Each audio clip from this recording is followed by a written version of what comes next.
Ça match. Je sais pas faire grand chose d'ailleurs. Non, mais je te montrerai après. Voilà. Donc on est d'accord. Pas de bruit. 40 ans, vous ne connaissez pas. Ça tombe bien. Mission locale 40 ans. Radio Jeune, mission locale. Radio Jeune Centre-Manche au cinéma.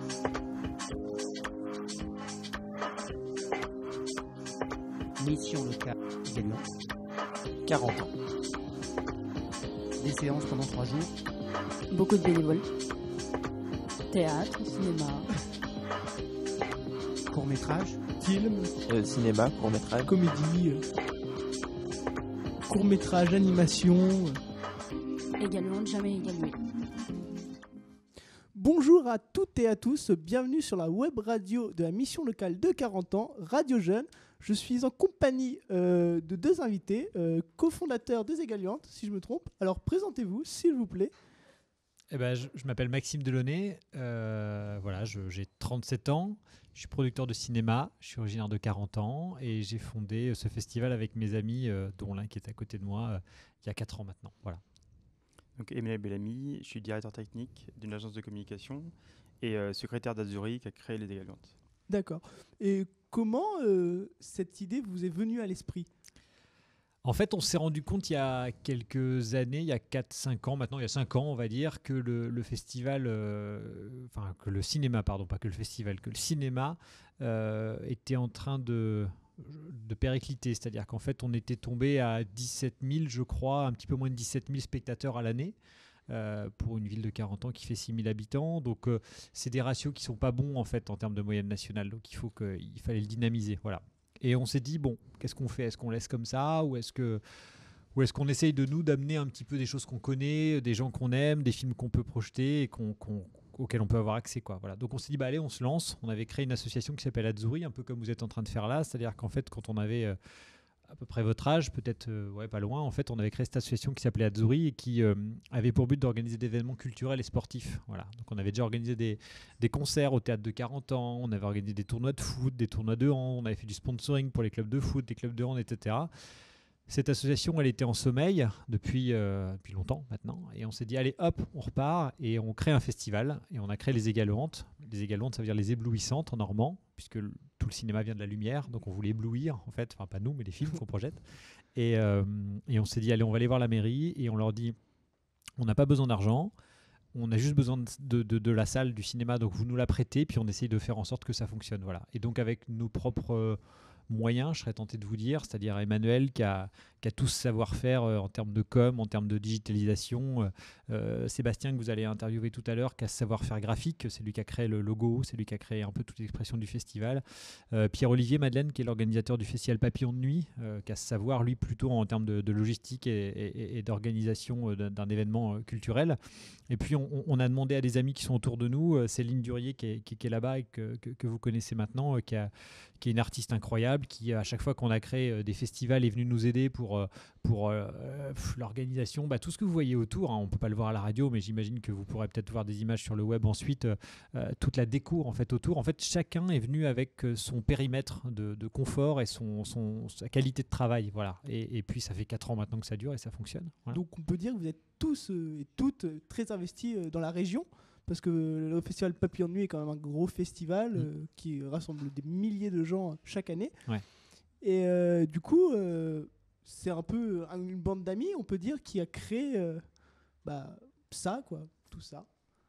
C'est vraiment basé là-dessus aussi. En fait, on avait, comme l'a dit Maxime, on avait envie de redynamiser aussi la ville où on a grandi. Donc c'était important pour nous, en fait. Donc on n'est plus forcément physiquement, on ne vit plus en fait, forcément à 40 ans. Mais par contre, on vient quasiment tous les week-ends et on avait envie de refaire un projet entre amis à 40 ans. Et aussi, du coup, d'essayer de tout ce qu'on a appris dans notre vie professionnelle, réussir à transformer un projet associatif, du coup. Et donc, voilà, c'est vraiment, oui, c'est un projet, entre guillemets, un projet de potes. Et du coup, le festival a quand même bien grandi en 4 ans d'existence, parce qu'il doit avoir une trentaine de films à peu près. Je devrais le savoir. C'est vous 15, savez mieux que moi. une quinzaine. Non, je crois qu'il y a pas loin d'une trentaine de films. Ouais, trentaine de films, ouais. ce qui est quand même pas mal pour un week-end. Ouais. Et vous savez à peu près le nombre de personnes que vous rassemblez Bien sûr, chaque année ? On avait fait la première année un peu moins de 2000 personnes, mais ce qui si vous voulez, si vous faites un ratio 17 000 à l'année, un peu moins de 2000, enfin on va dire 1900 sur un week-end, donc c'est un énorme ratio. Et l'année dernière, on était à quasiment 3500 personnes. Donc on augmente comme ça tous les ans. Il faudrait que Pierre-Olivier vous dise, parce que c'est lui qui sera, mais je crois qu'on augmente encore de 10 à 15% cette année en termes de billetterie. Voilà. Sachant que cette année, on a une particularité, c'est que le cinéma est en réfection, comme vous avez vu. Je pense qu'on n'y est pas pour rien, parce que je pense que le festival, et je le dis parce que les élus nous le disent, en fait, le festival a sans doute redynamisé un petit peu les choses, je crois, hein. Donc du coup il y a eu ce projet de long terme, voilà, qui enfin voit le jour de rénover le cinéma, donc ça y est, sauf qu'en fait le cinéma il est en rénovation au moment où on se parle, donc il a fallu d'un obstacle on fasse naître quelque chose de nouveau. Et de cet obstacle de n'avoir qu'une seule salle, on a dit on va créer d'autres salles ailleurs, en fait. Voilà. Et donc on a créé 2 salles, une au théâtre, une dans la salle de bal. Alors encore, c'est Céline qui a mis tout ça en place. On a loué des équipements, on a fait venir un projectionniste, et puis on fait en sorte, vous l'avez vu, hein, que ça fonctionne, quoi. Voilà. Donc on peut remercier Céline du coup. On remercie Céline toujours. Donc merci Céline. Et du coup, quel est votre parcours pour en arriver là? Parce que quand même, c'est de belles carrières professionnelles que vous avez là. Donc moi, c'est un parcours assez classique pendant des études techniques, en fait. Donc, après, déjà, j'étais au collège et au lycée à 40 ans. Et après, je suis parti à la fac à Caen, puis à Rennes. Et j'ai fait une partie de ma carrière en Bretagne et pour pas dire terminer. Et maintenant, je suis à Paris depuis quasiment 10 ans, en fait. Et donc, voilà. c'est pas mal déjà. Ouais. Et vous? Du coup moi, j'ai fait toute ma scolarité à 40 ans, de l'école maternelle jusqu'au lycée. Ensuite, j'ai fait une prépa au lycée Le Verrier à Saint-Lô. Je fais une école de commerce à Rennes. Et ensuite, j'ai fait des stages en toquant à la porte de tout le monde. Je voulais absolument travailler dans le cinéma. Donc, on envoie beaucoup de CV, on gratte à la porte de plein de gens. Et puis à un moment donné, ça s'ouvre. Comme toujours dans la vie, en fait, quand on fait preuve d'abnégation et quand on Alors je dis toujours ça, hein, je dis toujours quand on est poli, quand on lâche pas, quand on montre qu'on est capable de faire les choses et surtout quand on n'attend pas que ça vienne. Voilà, quand on fait ce que vous êtes en train de faire en fait, quand on n'attend pas que ça vienne, quand on fait les choses par soi-même, ça vient. Voilà. Donc à un moment donné, ce qui s'est passé, c'est que quand j'étais en école de commerce, j'ai organisé un festival de cinéma étudiant. Voilà, et j'ai tanné, je crois, et vous lui poserez la question parce qu'il vient, j'ai tanné, je pense, pendant 6 mois Dominique Besnéard pour qu'il vienne présider le jury. Voilà. Et donc pendant 6 mois, j'ai harcelé pour qu'il vienne. Et il est venu et il m'a dit, écoute, alors la qualité des films est déplorable, c'est une catastrophe, les films sont d'un niveau nul. En revanche, c'est bien organisé. Donc du coup, je pense que tu as sans doute quelque chose à faire en termes de cinéma. Bon, coup de bol, c'est pas moi qui avais réalisé ni produit les films, donc ça, j'en avais un petit peu rien à faire. En revanche, effectivement, j'étais assez flatté du fait qu'il trouve que c'était bien organisé ce qu'on avait fait. Déjà à l'époque, Emmanuel, Pierre-Olivier et Sébastien étaient partie intégrante de ce festival parce qu'on se connaît depuis très longtemps, enfin depuis qu'on est gamin. Et puis j'ai fait un stage chez Dominique dans une agence artistique qui s'appelle Armédia. Donc peut-être que certains d'entre vous ont vu la série 10% sur France 2, pardon. Donc moi 10%, en fait, je connais le truc par cœur parce que j'ai bossé pendant longtemps dans cette agence. Donc en fait, toutes ces images-là, toutes ces idées-là, enfin encore une fois, vous lui poserez la question. Mais la plupart des choses, c'est des choses que j'ai vécues moi-même, ce qui arrive aux célébrités dans la série. Voilà, donc du coup, moi, j'ai fait ce stage-là, qui est devenu un emploi, qui m'a permis. Puis après, j'ai fait de la régie sur des plateaux de cinéma. Voilà, c'est la vie. Après, hein, on toque aux portes, et puis voilà. Et un jour, je suis parti de mon métier d'agent pour créer ma boîte de production. Voilà, et je suis devenu producteur. Vous avez sauté les 2 pieds dans le plat, comme on dit. Vous avez. Je sais pas si les deux, mais ouais, en tout cas, j'ai sauté. Ouais. On peut dire que vous avez réalisé votre rêve. Ouais. Et du coup, Ouais. qu'est-ce que vous pourriez dire à des jeunes qui ont envie aussi de faire le même parcours que vous, se lancer? C'est ce que je fais en permanence. Moi, je passe beaucoup de temps à faire des échanges avec des jeunes pour leur dire que partout où on se trouve sur tout le territoire, et c'est la raison pour laquelle on crée ce festival, les rêves sont faits pour être réalisés. C'est la base de tout ça. Et qu'il faut juste se battre, en fait, voilà, et qu'il n'y a pas de fatalité dans la vie, en fait. Il n'y a pas de oui, mais moi je connais pas un tel, oui, mais moi je connais pas un tel. Moi, ma mère était prof d'anglais, mon père était comptable. Je suis né à 40 ans, enfin, j'ai grandi à Saint-Denis, c'est un village. Donc, devenir producteur de cinéma, c'est absolument anormal à la base, voilà. Et puis voilà, on grandit. étape par étape. En fait, c'est un escalier, hein, la vie. Hein, quand on a un rêve et qu'on veut s'y tenir, mais un rêve, ça peut être énorme ou ça peut être tout petit. C'est un escalier. Voilà, on franchit étape par étape. En fait, ça ne vient pas un matin. Mais à un moment donné, quand on fait les choses bien, moi je crois férocement à ça, quand on fait les choses bien, quand on a ça ancré en soi, au bout d'un moment ça arrive. Au bout d'un moment on est récompensé, toujours. Comme quand on veut, on peut, comme dit Bien le sûr. proverbe. Bien sûr, mais c'est même pas un proverbe, c'est la réalité. C'est la réalité, j'y crois férocement à ça. Je pense que... Mais c'est ce que vous êtes en train de faire, vous voyez, vous êtes en train de faire un truc formidable. Nous on est juste là pour faire en sorte que vous avez une idée, on dit si on peut vous aider à la réaliser, on va la faire. Et puis si vous voulez qu'on fasse d'autres choses dans l'année, on fera d'autres choses dans l'année. Voilà, les gens sont ouverts en fait. Les gens sont ouverts en fait, ils sont beaucoup plus ouverts qu'on ne le croit en fait. Voilà, faut en arrivant avec un sourire et des idées, en fait, les portes s'ouvrent. Voilà. D'accord. Et sur le festival, comment pensez-vous qu'il va évoluer au fil du temps? Parce que... En fait, on a... La question dure, c'est pour Emmanuel. Ah, d'accord. Oui, faut se partager un peu les tâches. Ouais, moi je... Après, on n'a pas une ambition folle au niveau du festival en termes de fréquentation. Parce que de toute façon, on est limité par l'espace. On a pour l'instant, en tout cas, des salles qu'on a définies.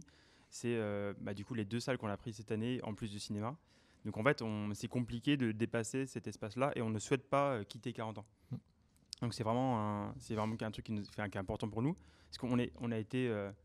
forcément, on est un peu dragué, on va dire, par d'autres communes à côté, mais on a toujours refusé ça.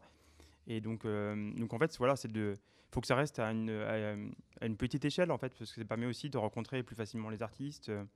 On s'est aussi un petit peu inspiré d'un festival qui est le Festival d'Angoulême, alors qui est pas du tout à la même échelle, mais en tout cas, oui, mais Maxime a participé à la création de ce festival. Et j'ai développé le premier site internet du festival, donc je l'ai connu un petit peu le début d'Angoulême aussi. Et en fait, il y avait cet esprit-là, le fait de faire venir des artistes sur place, qu'on puisse les rencontrer, que le grand public puisse échanger avec eux après la séance. Et c'est ce qu'on essaie de faire à 40 ans, en fait. Voilà. Mais peut-être que dans 10 ans, ce sera connu dans le monde entier et tout le monde dira « Oh, on va à 40 ans Non, c'est pas l'ambition. Non, Clairement, c'est pas l'ambition. On sait jamais. Ouais. C'est du boulot. Hein. C'est du boulot. Vous le reprendrez, le festival, puis voilà, vous en occuperez. Oh non, je n'ai pas l'ambition pour... Voilà. Non. Je suis bien derrière mon micro. C'est vrai. Très bien. Du coup, petite question personnelle. Ouais. Quel film vous intéresserait le plus sur ce festival? Si je devais en voir un. Oui, un alors, seul. moi, c'est compliqué, je les ai tous vus, moi. Donc, Notre-Dame de Paris, peut-être. Le Bossu de Notre-Dame. Ouais, Bossu Notre-Dame, ouais. Bossu de Notre-Dame, je vais sans doute. Il y a mon fils qui est là, qui a 3 ans et demi, donc je pense que j'irai le voir avec lui. Il faut le revoir, je sais pas si j'irai le voir en entier, mais je lui ai promis que je l'emmènerai voir le film. Moi, il y a des films qui me tiennent tout particulièrement à cœur. Moi, il y a des documentaires qui me tiennent à cœur là, parce que je trouve qu'il y a il y a un documentaire sur Senghor, Léopold Sédar Senghor, qui m'importe énormément parce que quand on dit la vie nous emmène dans des endroits où on ne pensait pas pouvoir aller un jour, en fait, je trouve que la trajectoire de quelqu'un comme Senghor est particulière. Senghor est lié à la Normandie parce qu'il a épousé une Normande, parce qu'il a terminé sa vie en Normandie, parce que 50% de sa vie après avoir démissionné de la présidence de la République du Sénégal s'est passé en Normandie. Il a été élu à l'Académie française, il a fait un discours sur la normandité. C'est un petit bouquin que je vous invite à lire parce qu'on va en avoir là ce week-end. Et en fait, quand vous avez quelqu'un qui est instruit et qui est un personnage aussi important que Senghor et qui vient poser un regard neuf sur une région, on la redécouvre, je trouve. Et donc c'est un peu ce qu'on va voir là, c'est-à-dire que là on voulait montrer nous Senghor le Normand, donc on présente un documentaire qui s'appelle Léopold Sédar Senghor entre deux mondes, c'est entre l'Europe et entre l'Afrique, et je pense que dans les moments qu'on vit à l'heure actuelle, présenter un personnage comme Senghor est extrêmement important. Voilà. Qui passe donc samedi à 17h à la salle des fêtes. Il passe samedi à 17h à la salle des fêtes, sachant que la salle des fêtes est entièrement conçue pour des échanges, c'est-à-dire qu'en fait Roger Berthollet, qui est un des bénévoles du festival ici, on est assis sur des sièges du théâtre de 40 ans, il a refabriqué les sièges du théâtre de 40 ans, on les a disposés là-bas, on a des sont transats. très confortables. Ouais, ils sont super. On a des transats, on a des praticables. En fait, l'idée de cette salle des documentaires, c'est de maximiser l'échange. Voilà, toujours dans l'idée de créer du lien entre les gens. Voilà. Donc, c'est réussi, j'ai l'impression. Et donc, vous, Bellamy, quel est votre film Ah, j'aime bien ce nom. C'est un bon film de Claude Chabrol, ceci étant. Non, mais je trouve que le nom de famille est quand même vachement classe. Ah ouais. Voilà, c'est mon petit avis personnel, donc voilà. Je préfère l'appeler Bellamy. Donc Très bien. si vous préférez. Vous pouvez l'appeler Emmanuel. Bébel, ça fait très Belmondo sinon. D'accord. Alors Bébel, quel est le film que vous voulez aller voir? Alors, on a rarement l'occasion d'aller voir un film quand on organise un festival. C'est qu'en fait, C'est dommage. en général, on n'en voit pas. Et la seule partie sur laquelle on a essayé à chaque fois de participer avec du coup, les 4 fondateurs, c'est les échanges lors de, les échanges du dimanche qu'on avait à la base le dimanche en fait sur les différents reportages. Parce qu'en fait, on avait à chaque fois, on essayait de faire sur une heure de projection, on fait entre un quart d'heure et une demi-heure d'échange avec le public, et c'est toujours très vivant. Et en fait, ça a beaucoup grossi avec le festival. Parce qu'en fait, au départ, on se limitait à 2 projections. On a grossi au fur et à mesure du temps. Et maintenant, on le passe du samedi au dimanche. Et en fait, c'est parce qu'on s'est rendu compte que les gens étaient recherchaient ça, en fait. Et en plus, ça amène des débats qui sont vraiment très intéressants. Et qu'on a eu... parce que ça peut être sur des sujets... ça peut être sur des sujets qui peuvent prêter à polémique, en fait. On a des... Tu peux fâcher. Alors, qui peuvent fâcher, pas forcément toujours, mais en tout cas, c'est un autre regard aussi. C'est ça aussi que ça mène le cinéma, c'est un autre regard. En fait, c'est un regard assez subjectif. En fait, c'est le regard du réalisateur. Et du coup, là, par exemple, on a un reportage sur les huîtres triploïdes. Ouais. Et ce qui est assez intéressant, parce que du coup, on est sur une zone de production d'huîtres, en fait. Donc, de savoir quel est le parti de certains ostréiculteurs, en fait. Et du coup, il y a un reportage là-dessus. Et donc, je sais que je pense qu'on va avoir des débats un peu animés, en fait, là-dessus, par exemple. Bon, j'espère aussi, du coup, parce que ça fera de bons souvenirs pour les gens qui iront le voir. Et du coup, j'ai une question pour vous, Emmanuel.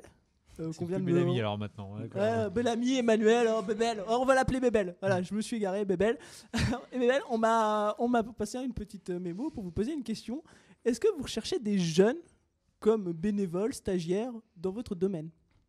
Alors, en tout cas pour le festival, on recherche toujours plus de bénévoles parce que c'est toujours les bénévoles c'est très important en fait pour le festival. Au fur et à mesure là c'est la 4e édition. Au départ on avait une dizaine on va dire une team core, une équipe sur laquelle avec qui on s'est très soudés. Et en fait ça a commencé à s'élargir. On a plus d'une 30aine de bénévoles maintenant.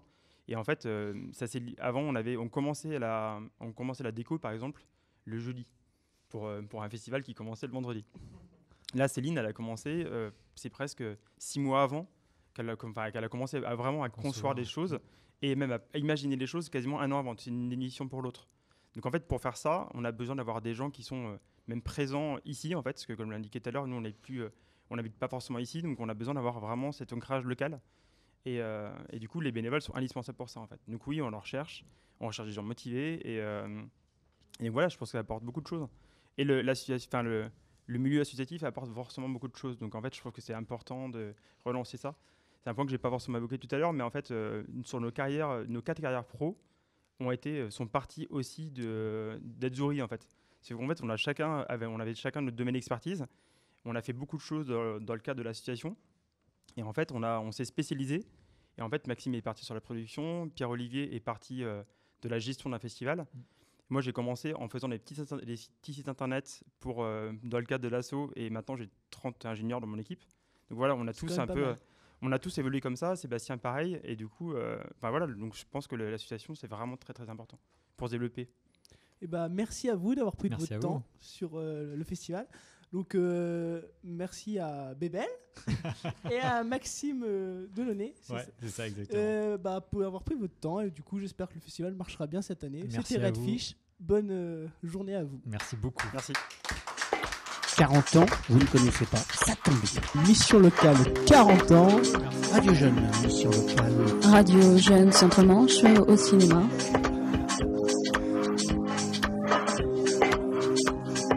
Mission locale également. 40 ans. Des séances pendant 3 jours. Beaucoup de bénévoles. Théâtre, cinéma. Court-métrage. Film. Cinéma, court-métrage. Comédie. Court-métrage, animation. Également jamais égalué.